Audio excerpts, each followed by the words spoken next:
Hello everyone. Um, I just thought I'd make a short video this morning and maybe it could help somebody. But I want to start off by reading in Genesis 3, 12 and 13, and then we'll go from there. And it said, "And the man said, The woman whom thou gavest to be with me, she gave me of the tree, and I did eat. And the Lord said unto the woman, What is this that thou hast done? And the woman said, The serpent beguiled me, and I did eat." Nobody did it. The man said it was the woman. The woman said it was the serpent. So have you ever seen someone shift the blame to someone else?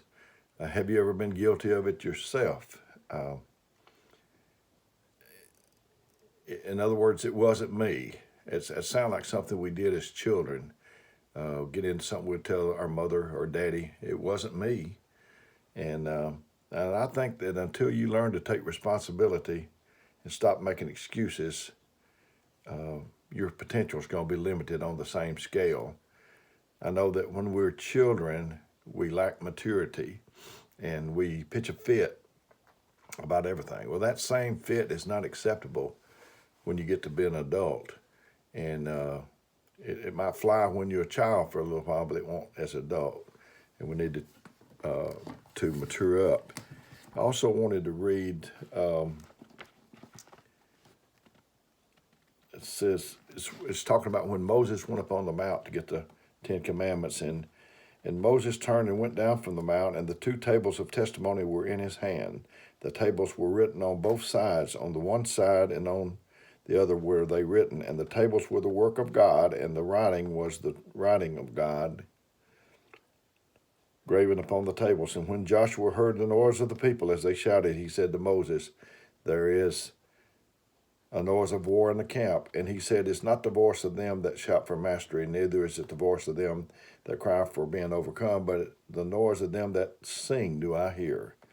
And it came to pass, as soon as he came nigh unto the camp, that he saw the calf and the dancing, and Moses' anger waxed hot, and he cast the tables out of his hand and brake them beneath the mount. And he took the calf which they had made, and burnt it with fire, and ground it to powder, and strawed it upon the water, and made the children of Israel drink of it. And Moses said to Aaron, What did these people unto thee, that thou brought so great a sin upon them? And listen to what Aaron says. And Aaron said, Let not the anger of the Lord wax hot. Thou knowest the people, not him, not Aaron, but thou knowest the people, that they are set on mischief. For they said unto me, Make us gods which go before us. And as for Moses, the man that thou brought up from us up out of the land of Egypt, we wot not what is become of him. And I said unto them, and this is incredible to me, and I said unto them, Whosoever hath any gold, let him break it off. So they gave it me. Then I cast it into the fire, and there came out this calf. Why, I didn't do anything, Moses. I just threw this stuff in, and whoop, out jumped a calf. That's a very likely story. That sounds like something we would try to pull over on our parents. Things have been done, but nobody has done anything. And as I said, I don't think we'll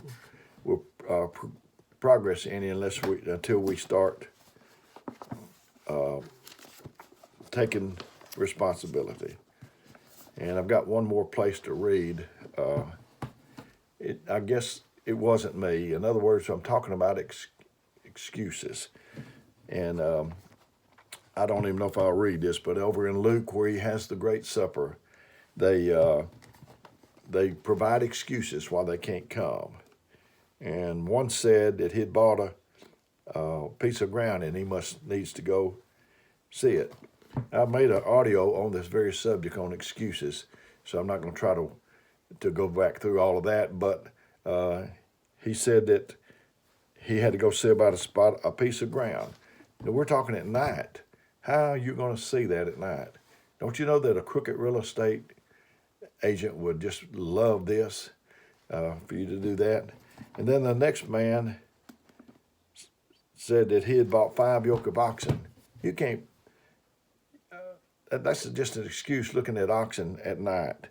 And then the last one, I said, and another said, I have married a wife, and then therefore I cannot come. And I've kiddedly said this on the floor, talking this scripture, that he had a legitimate excuse. People maybe laugh, but he really did, because they were exempt from anything for a year after they married.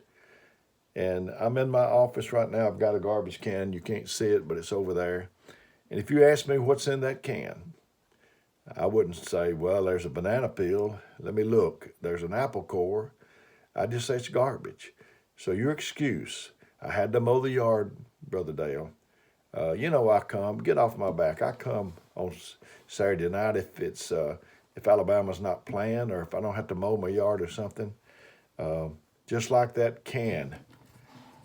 It's not itemized. It's just garbage. One excuse is no different than another, hardly. When I first started working for Carnation Company, I was the only representative in Huntsville, and I met my boss from Nashville and another salesman in Huntsville. And it was on Wednesday night. I had just received the Holy Ghost. I was wanting to go to church real bad. So he had asked me if I wanted to go out and eat with him on Wednesday night. And I said, I've got church. So that they were going to go over some things, and the other guy's name was Steve, and he started to go over with Steve first, which lived in Nashville. And then he said, no, let me go over Dale's first, because I know he probably wants to go to church. If I hadn't laid out the foundation, the ground rules, then I would have had that to put up with all those years. But talking about the excuses, I preached about it being this garbage, and I went back to this church about 3 months after I preached that sermon, and I was greeting people, and a brother met me, and he stuck his hand out. And he, instead of saying, hey, how you doing, brother? He said, it's garbage, brother. It's garbage. And I said, what's garbage? And he said, excuses. So at least somebody was paying attention. I thought about Steve Urkel. He said, did I do this? Did I do that? Did I do that? He didn't take responsibility for anything unless he was hemmed in, sound like. But taking responsibility for your life, that could be the turning point in your life. And that could be certainly the turning point in your spiritual life. Isaiah 58 talks about pointing a finger, and we have to take responsibility. I've really enjoyed getting this message to you. Ran a little bit longer than what I wanted it to, but I thank you very much for your time and hope this is helping somebody. If you can, give me some feedback. You can call my phone, 256-508-4410. You can email me, dalecantrell2@gmail.com, or DALECANTRELL, all lowercase, 2@gmail.com, or just however you want to get me. Let me know if it's helping you, not helping you, if I need to do something else that could better serve you, because that's what I'm here to do, is serve you. I love every one of you. I'm your servant. I want to be a servant. That's all I want to be.